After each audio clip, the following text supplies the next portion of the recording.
va parler aujourd'hui d'une architecture de réseau de neurones qui, sur le papier, semble un peu défier les lois de l'informatique, les modèles à équilibre profond qu'on appelle aussi DEQ. Le concept lui-même est un paradoxe vraiment fascinant et c'est exactement ce qu'on va décortiquer ensemble. Alors, voilà la question à 1 million. Comment est-ce que c'est possible? C'est vraiment le cœur du sujet. D'un côté, on a cette promesse d'une puissance de calcul quasi infinie.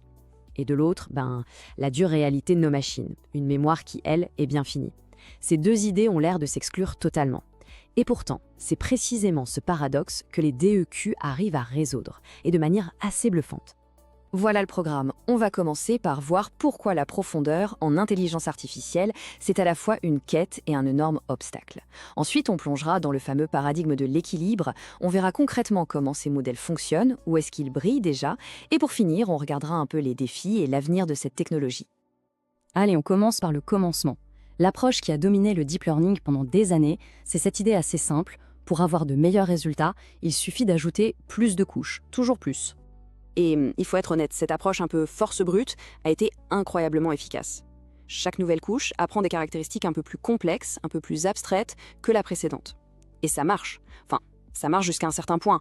Parce que cette course à la profondeur, elle a un coût énorme. D'abord, la mémoire. Pour que le réseau apprenne, chaque couche doit garder en mémoire ses résultats intermédiaires. Avec des centaines, voire des milliers de couches, la mémoire de la machine sature très, très vite. Et puis, il y a l'apprentissage lui-même.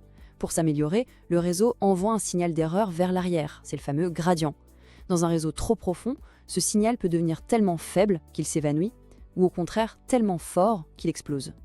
Dans les deux cas, l'entraînement devient impossible. On s'est heurté à un mur et il fallait une nouvelle approche. Et cette nouvelle approche, c'est plus qu'une simple astuce, c'est un vrai changement de philosophie. Les DEQ nous proposent d'arrêter de penser en termes de processus, étape par étape, pour se concentrer uniquement sur le résultat final. Cette comparaison est absolument clé. À gauche, l'approche classique, c'est comme une recette de cuisine. On suit les instructions une par une. La sortie de l'étape 1 devient l'entrée de l'étape 2, et ainsi de suite. À droite, avec les DEQ, on change complètement de logique. On ne décrit plus les étapes, on décrit le plat final. On cherche un état, qu'on note Z star, un état tellement stable qu'il ne bouge plus, même si on lui réapplique la transformation F. C'est ça, l'état d'équilibre. C'est un changement de perspective qui est fondamental. Cet état d'équilibre, en mathématiques, ça porte un nom. C'est un point fixe. Tout le but du jeu pour un DEQ, c'est de trouver ce point. Une fois que la sortie Z star arrête de changer, peu importe combien de fois on lui applique la fonction F, on sait que le modèle a trouvé sa réponse. Le système a convergé. L'analogie parfaite pour ça, c'est la balance. Au début, on met des poids, elle oscille, elle cherche son centre, et puis, au bout d'un moment, elle se stabilise dans une position d'équilibre parfait. Et bien cet état final, complètement stable, c'est le point fixe que le DEQ s'efforce d'atteindre. Et c'est là que ça devient vraiment puissant. Comme le disent les chercheurs qui ont inventé le concept, le simple fait de répéter la même transformation encore et encore, jusqu'à ce que plus rien ne bouge, c'est mathématiquement la même chose que de faire passer les données à travers une pile infinie de ces couches. On obtient la puissance d'un réseau infiniment profond, mais en n'ayant défini qu'une seule et unique couche. Ok, mais alors, comment ça marche en pratique ? Comment un DEQ fait-il pour trouver ce fameux point fixe et surtout, comment est-ce qu'il apprend à partir de ça? Le processus est super ingénieux. D'abord, on définit notre bloc de transformation, un seul.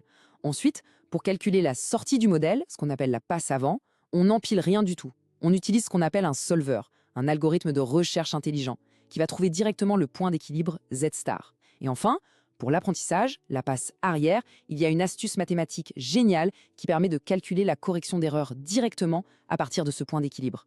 Pas besoin de stocker ou de revenir sur des étapes intermédiaires. C'est là que toute la magie opère. Et c'est comme ça que le paradoxe du début se résout. La mémoire est constante parce qu'on ne stocke jamais les calculs intermédiaires.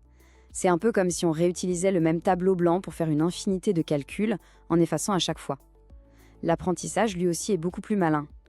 Le signal d'erreur est calculé implicitement depuis la solution finale, sans avoir à remonter une chaîne de calculs interminables. On saute directement de la solution à la correction. Et c'est ça qui casse complètement la dépendance à la profondeur. D'accord, c'est une très belle idée sur le papier. Mais est-ce que ça marche vraiment en pratique ? Voyons un peu où est-ce que cette approche a déjà fait ses preuves.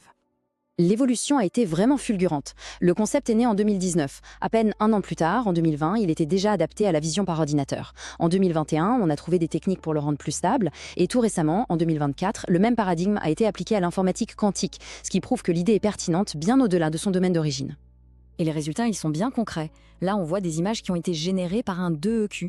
Et ce n'est pas anodin, parce que le modèle n'a pas suivi une recette.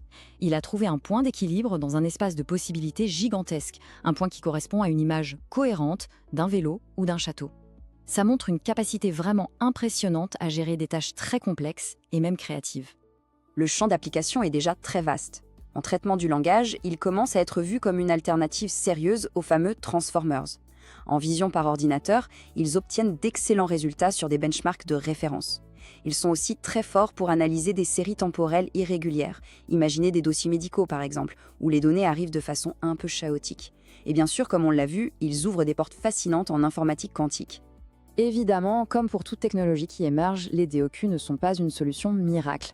C'est important d'être lucide et de regarder les défis qui restent encore à surmonter. Le principal obstacle, c'est ce qu'on appelle la convergence. Parfois, le solver n'arrive tout simplement pas à trouver de point d'équilibre. C'est un peu comme si la balance n'arrêtait jamais d'osciller. Ensuite, même si on économise la mémoire, le temps de calcul pour trouver ce point peut être assez long. Et enfin, il faut s'assurer que tout le processus reste stable numériquement, ce qui demande une conception très rigoureuse. Mais le potentiel est vraiment immense. Cette citation sur les DEQ quantiques, elle est particulièrement parlante. Pour les ordinateurs quantiques d'aujourd'hui, qui sont encore très fragiles et sensibles au bruit, réduire la profondeur des calculs, c'est absolument crucial. En remplaçant un long processus par la recherche d'un état final, les DEQ pourraient rendre certains calculs quantiques possibles bien plus tôt que ce qu'on imaginait. Et tout ça, ça nous amène à la question finale. Est-ce que l'avenir du deep learning est implicite? Les DEQ proposent un changement de philosophie radical. Au lieu de construire des cathédrales de calcul toujours plus hautes, toujours plus complexes, on pourrait simplement décrire le sommet qu'on veut atteindre et laisser des algorithmes intelligents trouver le chemin. C'est une vision plus économe, plus élégante et peut-être à terme bien plus puissante. Une chose est sûre, la course effrénée à la profondeur n'est plus la seule voie possible.